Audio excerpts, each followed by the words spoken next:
Hey YouTube family, welcome back to food shorts. आप लोगों ने इतने कमेंट्स किए कि प्लीज़ घी से बने हुए बिस्किट, प्लीज़ घी से बने हुए बिस्किट की रेसिपी। तो मैं आपके लिए बहुत ज़बरदस्त घी से बने हुए बिस्किट की रेसिपी लाई हूँ। इसका टेक्सचर इतना मज़े का, ये इतने क्रिस्पी थे। और सबसे मज़े की बात यह है कि ये विदाउट ओवन बनेंगे, हम इसे पतीले में बनाएंगे।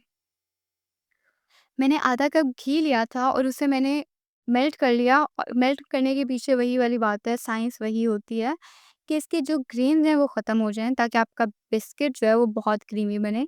मेल्ट करने के बाद मैंने इसे थोड़ी देर के लिए बाहर रखा था और अब मैंने इसे निकाल लिया है। ये हाफ़ कप घी है और इसके अंदर मैंने 1/3 कप आइसिंग शुगर डालकर इसे हाथ की हेल्प से करना है। मैं कोई भी बीटर यूज़ नहीं कर रही, तो आप लोगों के पास कोई भी वजह नहीं है कि आप ये कह सकें कि हम नहीं ट्राई कर सकते। तो हर किसी को ये ज़रूर ट्राई करनी चाहिए। अब मैंने इसे इतना बीट किया है, इतना मिक्स करना है, इतने अच्छे से मिक्स करना है कि एक तो ये फ्लफ़ी हो जाता है और ये लाइट क्रीमी टेक्सचर का हो जाता है। तो इसका टेक्सचर बहुत मज़े का हो जाता है। अब ये थोड़ा-सा क्रीमी टेक्सचर का हो गया, तो मैंने इसमें आधा चम्मच वनीला एसेंस का डाला है और फिर मैंने इसे हल्का-हल्का हाथ से मिक्स करना है। अगर आपने मेरी बिस्किट की रेसिपी देखी हो तो मैं इसके अंदर मिल्क पाउडर लाज़मी ऐड करती हूँ। तो मैंने 2 टेबलस्पून मिल्क पाउडर लिया और 2 ही टेबलस्पून मैंने कस्टर्ड पाउडर लिया। कस्टर्ड पाउडर मैंने इसलिए लिया है क्योंकि क्रिस्पीनेस और जो टेक्सचर आता है वो इसकी वजह से आता है। अगर आपके पास ये नहीं है तो आप कॉर्नस्टार्च ऐड कर सकते हैं। और इसमें मैंने बेकिंग पाउडर डाला है 1/4 टीस्पून, और साथ ही मैंने इसके अंदर थोड़ा-सा नमक डाल देना। नमक आपने इसलिए ऐड करना है क्योंकि ये मीठेपन को ब्रेक करता है। अब मैंने इसके अंदर 1 कप मैदा डाल देना है। आप अगर चाहें तो आप मैंने आपको आटे के बिस्किट बताए थे, आप आटा भी ऐड कर सकते हैं, वो भी सेम मेथड होता है। अब आपने इसे हल्के हाथ से मिक्स करना है ताकि इसके ड्राई इंग्रेडिएंट्स जो हैं वो अच्छी तरह से मिक्स हो जाएँ। लेकिन आप कोशिश करें कि आप हाथ से ही करें, मैं भी हाथ से ही करती हूँ। बिल्कुल हल्के हाथ से इसे मिक्स करना है। जैसे आटे को गूँथते हैं, इसे बिल्कुल उतने ज़ोर से नहीं गूँथना, इसे हल्के-हल्के हाथ से आपने मिक्स करना है जिस तरह से मैं कर रही हूँ। और ये इस तरह से हो चुका है। और मज़े की बात ये है कि हमने इसमें कोई अंडा यूज़ नहीं किया। मेरे से कोई पूछ रहा था कि आप बगैर अंडे के बताएँ, तो ये वो रेसिपी है कि आप बगैर अंडे के बना सकते हैं। अगर आपका मिक्सचर बहुत ड्राई है तो आप थोड़ा-सा दूध डाल सकते हैं ताकि वो गूँधा जा सके। मैंने दूध नहीं ऐड किया। अब ये बिल्कुल इसी तरह से आपने इसे 2 पार्ट्स में डिवाइड करना है क्योंकि ये मार्बल बिस्किट हैं, तो एक पार्ट को हम चॉकलेट बनाएँगे और दूसरे पार्ट को हम वनीला बनाएँगे। और मैंने मज़े की बात ये है कि मैंने डाला भी वनीला पाउडर है, कस्टर्ड। अब मैंने इसके अंदर कोको पाउडर ऐड किया, 1 पूरा चम्मच और 1 आधा चम्मच, और इसे हल्के हाथ से मिक्स कर लेना है। बिस्किट के लिए मेथड यही होता है कि आपने ज़्यादा ज़ोर से नहीं करना होता है उसकी डो को मिक्स। और चॉकलेट अगर आप चाहते हैं तो आप सिर्फ़ चॉकलेट के बिस्किट्स भी बना सकते हैं और सिर्फ़ वनीला के भी बना सकते हैं। मैं आपको दोनों तरह से बनाना बता रही हूँ। अब ये चॉकलेट की डो बहुत मज़े की लग रही है देखने में।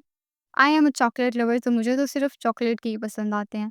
तो मैंने थोड़े से मैदे को डस्ट किया और अपनी डो को लेकर रख देना है। एक वनीला डो को और एक चॉकलेट वाली डो को। अब इसे मैंने 4 इक्वल पार्ट्स में डिवाइड करना है। 2 पार्ट्स वनीला के और 2 ही पार्ट्स चॉकलेट के।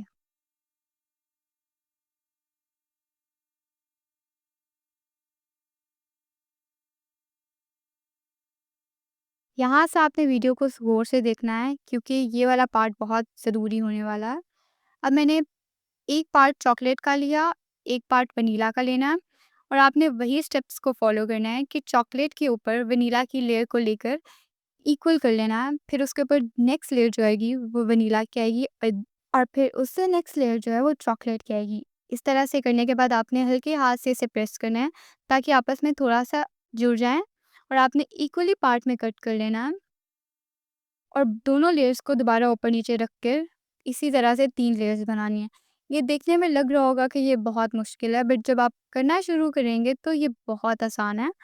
और जो इसकी शक्ल निकलती है वो बहुत ज़बरदस्त निकलती है। आप ट्राई करें, आपके घर वाले आपकी तारीफ़ ज़रूर करेंगे। और ये पंजाब साइड के बहुत फ़ेमस बिस्किट हैं जो लोकल बेकरीज़ में मिलते हैं, तो यू शुड ट्राई दिस। अब मैंने इसे बिल्कुल लेवल कर चुकी हूँ, तो इसे मैंने किसी भी शीट में रख देना है। मैं ये यूज़ कर रही हूँ, अगर आपके पास ये नहीं है तो आप कोई भी रैपर यूज़ कर सकते हैं, शॉपर यूज़ कर सकते हैं, बट बहाना नहीं चलेगा, तो बनाने तो लाज़मी है। तो इसी तरह से इसे थोड़ी देर के लिए मैंने फ्रिज में रख दिया था ताकि ये थोड़ा स्टेबल हो जाए। अभी देखिए मेरी डो बिल्कुल स्टेबल हो चुकी है और ये देखिए अब मैंने इसे कट करना है। तो आपने बहुत आराम से ध्यान से कट करना है।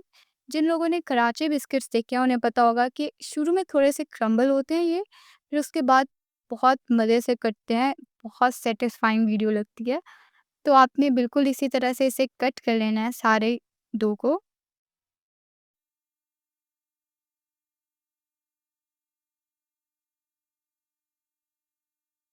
अब मैंने अपनी ट्रे को ग्रीस कर लिया था, तो इसके ऊपर मैंने बिस्किट्स रखना शुरू करने हैं और बिस्किट्स मैं आपको बताती होती हूँ कि आप हमेशा थोड़े स्पेस पर रखा करें क्योंकि जब ये बनते हैं तो ये थोड़ी-सी जगह लेते हैं।